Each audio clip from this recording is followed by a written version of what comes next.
பாடிடுறேன்.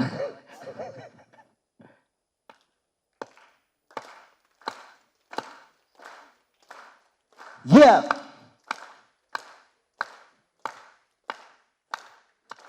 Back on the streets are the Blue Star Boys. Who's got the balls? Who's got the yeah? Back on the streets are the Blue Star Boys. Who's got the balls? Who's got the yeah? Nigga no balda. So number machan and the go balda. Idla balda. Atataye mata pora blue balda. Ada pora cricket. Poga maton tarikete. Ada pora cricket.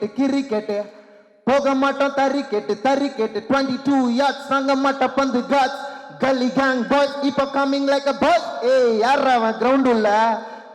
Blue Star, talavanda adirunda. Blue Star, yediriki odarunda.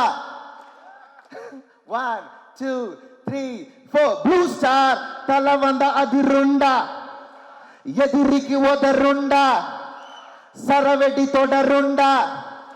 வேற யாரு நாங்க தாண்டா blue star தடைகளும் செதருண்டா தடைகளும் தகருண்டா மலைகளும் நகருண்டா வேற யாரு நாங்க தாண்டா. வணக்கம் அனைவருக்கும், இனிய காலை வணக்கம்.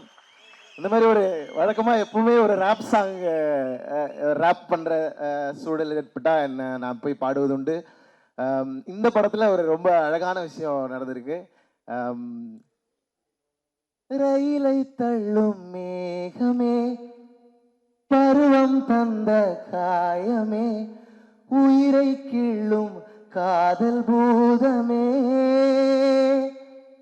ஏன் அவளை தேடி போகிறேன், கவலை தீயில் வேகிறேன், கனவை தேடி காணலாகிறேன். இப்படி ஒரு அருமையான மெலடி பாடலை பாடுவதற்கு அண்ணன் கோவிந்த் வசந்தா அவர்கள் பொதுவாகவே எனக்கு ரொம்ப விருப்பம். ஏன்னா நம்ம ரேப்லாம் கேட்டதே கிடையாது. ரேப் ரொம்ப இயல்பாக வாழ்க்கை ஆயா சொல்கிற ஒப்பாரியே ரேப் தான் நம்புகிறேன் நான்.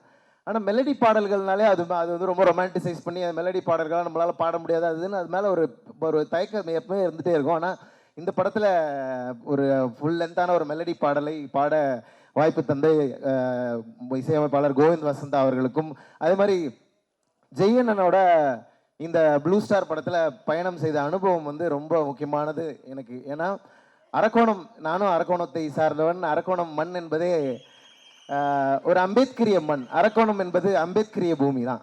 எங்கே திரும்பினாலும் அம்பேத்கர் சிலைகளை பார்க்கலாம். அதாவது அரக்கோணத்துலேருந்து ஒருத்தன் படித்து வரான்னு சொன்னால் அவன் நெகட்டிவாக போகிறதுக்கு வாய்ப்பு இல்லை. ஏன்னா சுற்றி நீ பார்க்குற இன்ஸ்பிரேஷன் வந்து உலகின் தலை சிறந்த அறிஞர் வந்து உன்னை சுற்றி எப்போதுமே இருந்துக்கிட்டே இருப்பார்.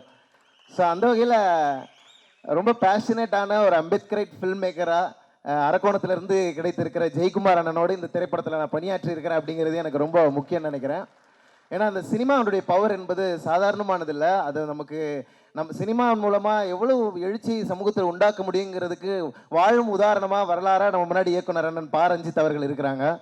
அவருடைய கபாலி திரைப்படத்தில் ஒரே ஒரு சூப்பர் ஸ்டார் சொல்கிற ஒன்று வரும், மகிழ்ச்சி அப்படின்னு.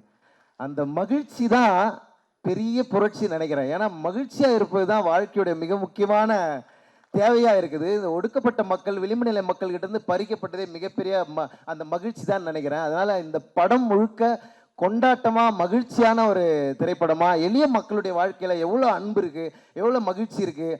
ஏன்னா மீண்டும் மீண்டும் சோகமானவர்கள், துயரமானவர்கள், கஷ்டப்பட்டு கொண்டே இருப்பவர்கள்னு சொல்லியே அது அப்படியே அடுத்த தலைமுறை மனசில் படிஞ்சிருது. அப்படியே ரொம்ப நமக்கே ஒரு கூச்ச சுபாவத்தை ஏற்படுத்திடும். ஆக்சுவலாக பார்த்தா எங்கள் வீட்டுக்கு யார் வேணாலும் வரலாம். நான் எல்லோரையும் சமமாக பார்க்கக்கூடிய ஒரு வரலாற்றிலிருந்து வருகிறேன். எல்லோரையும் நேசிக்க என்னால் முடியும். எல்லோரையும் ஏற்றுக்கொள்ளுகிற சாதியற்ற ஒரு மனநிலையிலிருந்து வரக்கூடிய ஒரு கொண்டாட்டத்தை பதிவு செய்கிற ஒரு ஆரோக்கியமான சினிமாவாக ப்ளூ ஸ்டார் வந்திருக்குது.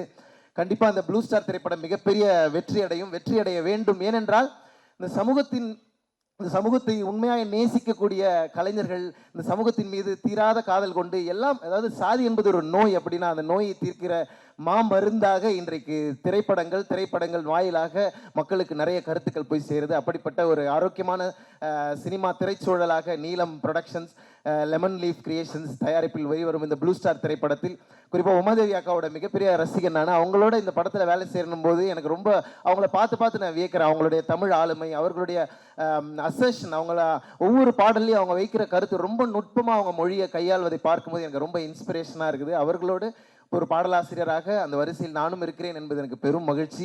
இந்த திரைப்படத்தில் வாய்ப்பளித்த அனைவருக்கும் என்னுடைய நன்றி தெரிவித்துக் கொள்கிறேன். ஜெய்யனை பற்றி சொல்லணும்னா அவர் ஒரு பயணி.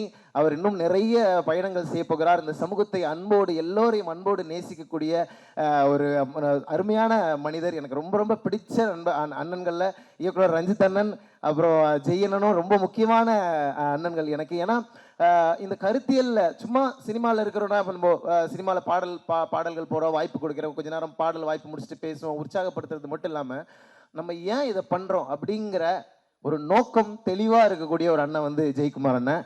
அவர் ஏன் இதை பண்ணுறாருங்கிறது அவருக்கு தெரியும். இந்த சமூகத்தில் அது என்ன மாதிரியான விளைவுகளை ஏற்படுத்தும், அது அடுத்த தலைமுறையை தலை நிமிர்த்தும் அப்படிங்கிறது எந்த விதமான சந்தேகமும் இல்லை.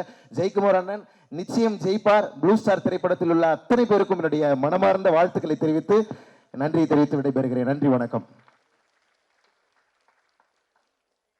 ஜெயக்குமார் ஜெயிப்பார்னு பேச்சிலையும் ரேப்போட புரட்சியையும்